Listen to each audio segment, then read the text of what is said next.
Welcome my student. आज आम जानिबा गणितर किछि वर्ड ओडिया रो इंग्रजी रे। गणित गणित को इंग्रजी रे मैथमेटिक्स कहा जाए। बीजगणित बीजगणित को इंग्रजी रे अलजेब्रा कहा जाए। पाटीगणित पाटीगणित को इंग्रजी रे एरिथमेटिक कहा जाए। ज्यामिति ज्यामिति को इंग्रजी रे जियोमेट्री कहा जाए। परिमिति परिमिति को इंग्रजी रे मेंसुरेशन कहा जाए। त्रिकोणमिति त्रिकोणमिति को इंग्रजी रे त्रिगोणमेट्री कहा जाए। दशमिक दशमिक को इंग्रजी रे डेसिमल कहा जाए। भग्नांश भग्नांश को इंग्रजी रे फ्रैक्शन कहा जाए। अभ्यास अभ्यास को इंग्रजी रे प्रैक्टिस कहा जाए। गसागु गसागु माने गरिष्ठ साधारण गुणितक गरिष्ठ साधारण गुणितक को इंग्रजी रे हाईएस्ट कॉमन मल्टीपल कहा जाए। लसागु लसागु माने लघिष्ठ साधारण गुणितक लघिष्ठ साधारण गुणितक को इंग्रजी रे लोएस्ट कॉमन मल्टीपल कहा जाए। वर्ग वर्ग को इंग्रजी रे स्क्वायर कहा जाए। वर्गमूल वर्गमूल को इंग्रजी रे स्क्वायर रूट कहा जाए। वर्गफल वर्गफल को इंग्रजी रे स्क्वायर मेजर कहा जाए। घन घन को इंग्रजी रे क्यूब कहा जाए। घनफल घनफल को इंग्रजी रे क्यूबिक मेजर कहा जाए। पणिकिया पणिकिया को इंग्रजी रे मल्टीप्लिकेशन टेबल कहा जाए। भाज्य भाज्य को इंग्रजी रे डिविडेंड कहा जाए। भाजक भाजक को इंग्रजी रे डिवाइजर कहा जाए। भागफल भागफल को इंग्रजी रे कोसेंट कहा जाए। भागशेष भागशेष को इंग्रजी रे रिमाइंडर कहा जाए। पौनः पुनिक पौनः पुनिक को इंग्रजी रे रिकरिंग कहा जाए। शतकड़ा शतकड़ा को इंग्रजी रे परसेंट कहा जाए। माप माप को इंग्रजी रे मेजर कहा जाए। घन पदार्थ को इंग्रजी सॉलिड कहा जाए। पृष्ठतल पृष्ठतल को इंग्रजी सरफेस कहा जाए।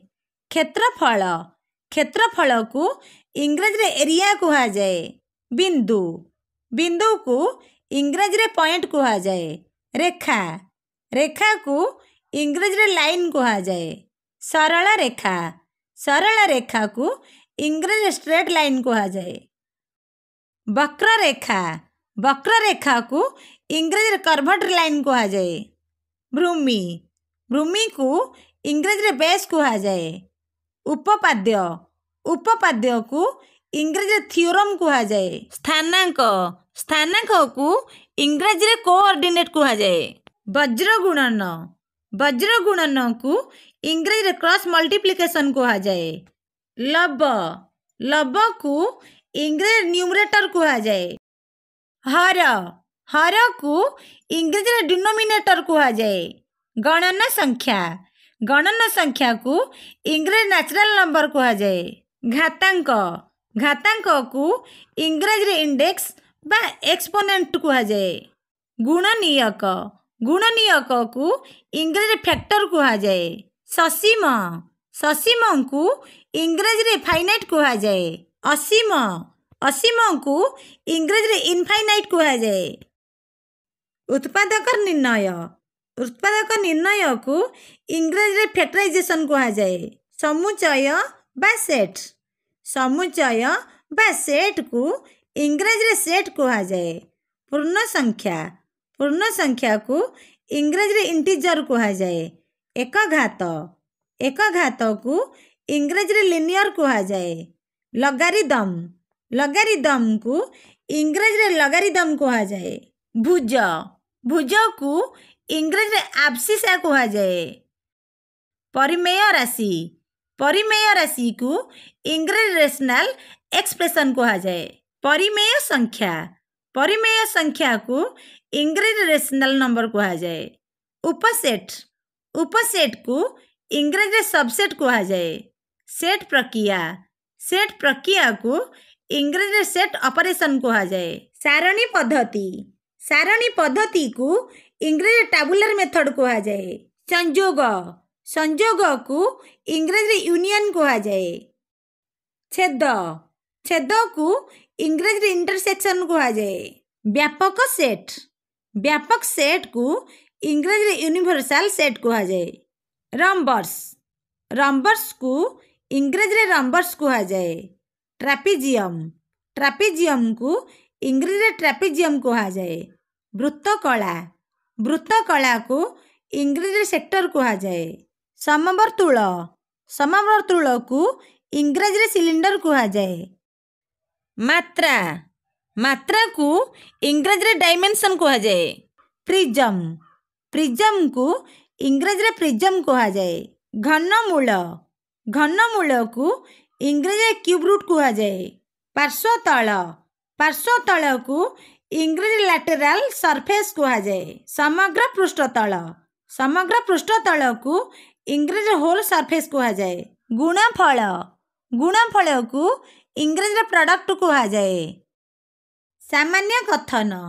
सामान्य कथन को इंग्रेजी जनरल एनुंसिएशन कहा जाए। जोगफल को इंग्रेजी सम कहा जाए। वियोगफल को इंग्रेजी डिफरेंस कहा जाए।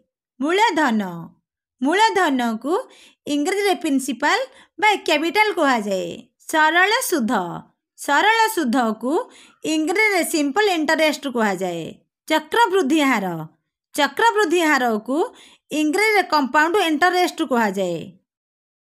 सुधर हार को इंग्रेजी रेट ऑफ इंटरेस्ट कहा जाए। ऐतिक धारा को इंग्रेजी यूनिटरी मेथड कहा जाए। ओजन माप को इंग्रेजी वेट मेजर कहा जाए। प्रमाण को इंग्रेजी प्रूफ कहा जाए। सिद्धांत को इंग्रेजी कैलकुलेशन कहा जाए।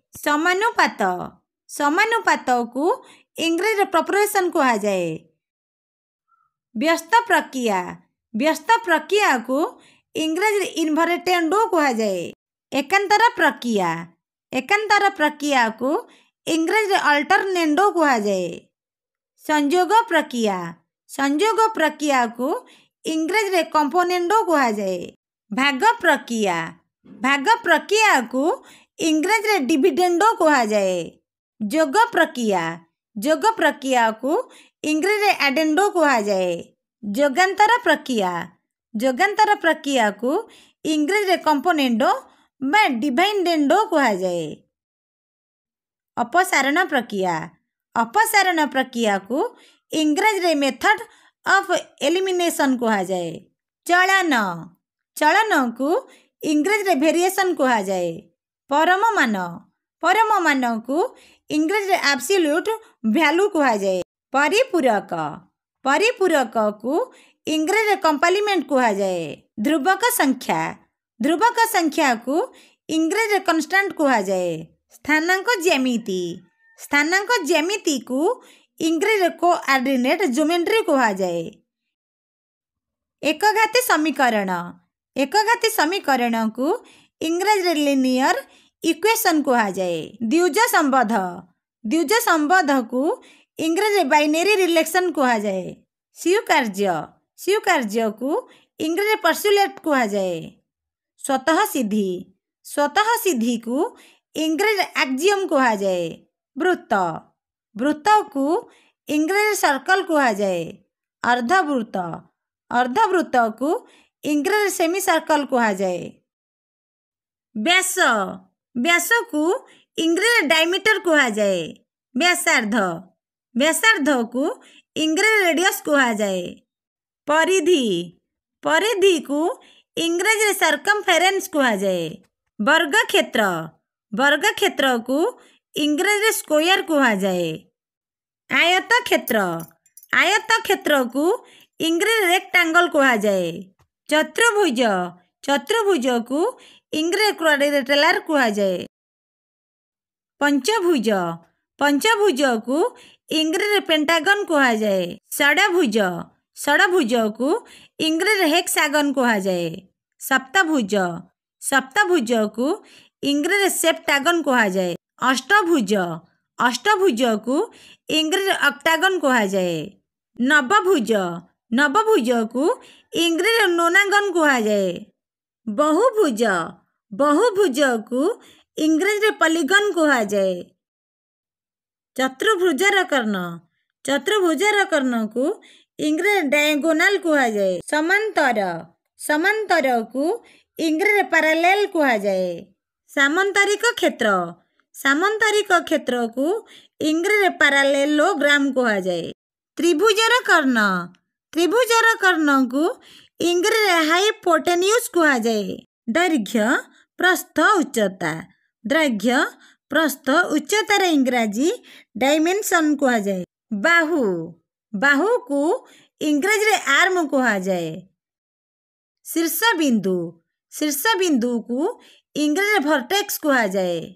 स्थूल कोण को इंग्रेजी ऑब्ट्यूस एंगल कहा जाए। सूक्ष्म कोण को इंग्रेजी एक्यूट एंगल कहा जाए। स्थूलकोणी त्रिभुज को इंग्रेजी ऑब्ट्यूस एंगुलर ट्रायंगल कहा जाए। सूक्ष्मकोणी त्रिभुज को इंग्रेजी एक्यूट एंगुलर ट्रायंगल कहा जाए।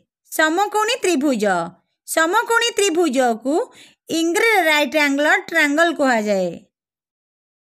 समबाहु त्रिभुज को इंग्रेजी इक्विलैटरल ट्रायंगल कहा जाए। समद्विबाहु त्रिभुज को इंग्रेजी आइसोसेलेस ट्रायंगल कहा जाए।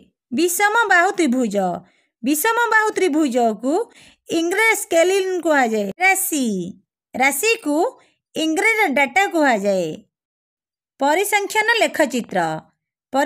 लेखचित्र को इंग्रेजी ग्राफ्स ऑफ स्टैटिस्टिक्स कहा जाए। चाप को इंग्रेजी आर्क कहा जाए। ज्या को इंग्रेजी कर्ड कहा जाए। बलय को इंग्रेजी रिंग कहा जाए। कोणर समद्विखंड को इंग्रेजी बाइसेक्टर कहा जाए। छेदक को इंग्रेजी ट्रांसवर्सल कहा जाए। मध्य को इंग्रेजी मीन कहा जाए। मध्यमा को इंग्रेजी मीडियन कहा जाए। गरिष्ठक बा बहुलक को इंग्रेजी मोड कहा जाए। पौनः पुण्य को इंग्रेजी फ्रिक्वेंसी कहा जाए। जंत्र बॉक्स को इंग्रेजी इंस्ट्रूमेंट बॉक्स कहा जाए। कंपास को इंग्रेजी कंपास कहा जाए। कंटा कंपास को इंग्रेजी डिवाइडर कहा जाए। सेट स्क्वायर को इंग्रेजी सेट स्क्वायर कहा जाए। कोण परिमापक यंत्र को इंग्रेजी प्रोट्रैक्टर कहा जाए। स्केल को इंग्रेजी स्केल कहा जाए। सहग को इंग्रेजी कोएफिशिएंट कहा जाए। चिन्ह को इंग्रेजी साइन कहा जाए। असमान को इंग्रेजी इनइक्वालिटी कहा जाए। अंतर को इंग्रेजी डिफरेंस कहा जाए। अभेद को इंग्रेजी आइडेंटिटी कहा जाए। अतएव को इंग्रेजी देयरफॉर कहा जाए। जेहेतु को इंग्रेजी बिकॉज कहा जाए। कोण को इंग्रेजी एंगल कहा जाए। त्रिभुज को इंग्रेजी ट्रायंगल कहा जाए। जोग को इंग्रेजी प्लस कहा जाए। वियोग को इंग्रेजी माइनस कहा जाए। विजोग बा जोग को इंग्रेजी माइनस और प्लस कहा जाए। गुणन को इंग्रेजी मल्टीप्लिकेशन कहा जाए। हरण को इंग्रेजी डिवीजन कहा जाए। बृहत्तर को इंग्रेजी ग्रेटर देन कहा जाए। बृहत्तर नुहे को इंग्रेजी नॉट ग्रेटर देन कहा जाए। क्षुद्रतर को इंग्रेजी स्मॉलर देन कहा जाए। क्षुद्रतर नुहे को इंग्रेजी नट स्मॉलर देन कहुए। मूल बा मूलक, मूल बा मूलक को इंग्रेजी रेडिकल बा रूट कहुए। रेखा बंधनी, रेखा बंधनी को इंग्रेजी विनकुलम कहुए। अंक, अंक को इंग्रेजी डिजिट कहुए। घात, घात को इंग्रेजी पावर कहुए। पद, पद को इंग्रेजी टर्म कहुए। मान, मान को इंग्रेजी वैल्यू कहुए। लेखचित्र, लेखचित्र को इंग्रेजी ग्राफ कहुए। समाधान, समाधान को इंग्रेजी सॉल्यूशन कहुए। समीकरण, समीकरण को इंग्रेजी इक्वेशन कहुए। सरल करिबा, सरल करिबा को इंग्रेजी सिंपलीफाई कहुए। सूत्र, सूत्र को इंग्रेजी फॉर्मूला कहुए। अनुपात, अनुपात को इंग्रेजी रेशियो कहुए। पूर्व राशि, पूर्व राशि को इंग्रेजी एंटीसीडेंट कहुए। मौलिक संख्या, मौलिक संख्या को इंग्रेजी प्राइम नंबर कहुए। समूल सुध, समूल सुध को इंग्रेजी टोटल अमाउंट कहुए। लंब, लंब को इंग्रेजी परपेंडिकुलर कहुए। आज आम जानिले गणितर किछि वर्ड ओडिया रु इंग्रेजी रे। जदि ये वीडियोटी किछि नॉलेज देई थाए ए वीडियो को शेयर लाइक करिवो, आम गा स्कूल चैनल को सब्सक्राइब करिवो।